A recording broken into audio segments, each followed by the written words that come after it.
আমার ছেলে তো একেবারেই জাম খেতে পছন্দ করে না, তাই আমি কিছু জাম দিয়ে আজ জামের পপসিকল বানিয়ে নিলাম। এই পপসিকলটা খেয়ে সত্যি বলছি এত ওর ভালো লেগেছে যে ও বারবার করে বলছে যে ওটাই আবার বানিয়ে দিতে। জামের পপসিকলটা বানিয়ে নেওয়ার জন্য আমি একটা প্যানের মধ্যে কিছুটা জল দিয়ে তাতে 3-4 চামচ চিনি দিয়ে দিয়েছি।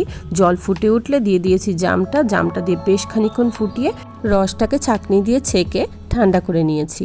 জামের রসটা সম্পূর্ণ ঠান্ডা হয়ে গেলে এবার সেটা নিয়ে নিচ্ছি মিক্সিং বলে। তারপর তাতে দিয়ে দিচ্ছি সামান্য লবণ, বেশ খানিকটা চিনি, যেহেতু জাম খুব একটা মিষ্টি ফল না।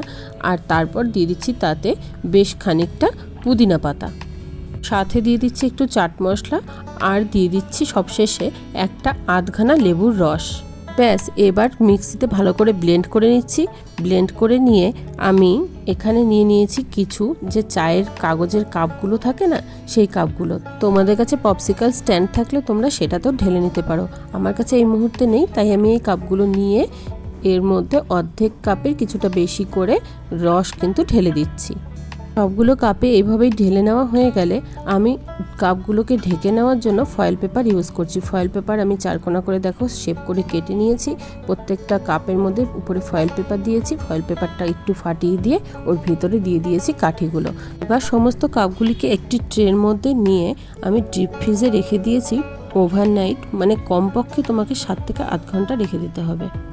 পরের দিন আমি পপসিকলগুলো ডিপ ফ্রিজ থেকে বের করে নিচ্ছি।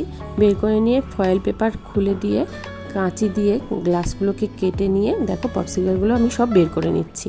পপসিকলগুলো যতটা সুন্দর হয়েছে দেখতে, ঠিক ততটাই কিন্তু খেতেও সুন্দর হয়েছে। সত্যি কথা বলছি, একবার হলেও তোমরা বাড়িতে ট্রাই করো। ট্রাই করলেই তোমরা বুঝতে পারবে যে এটা কতটা টেস্টি আর কতটা সুন্দর হয়েছে।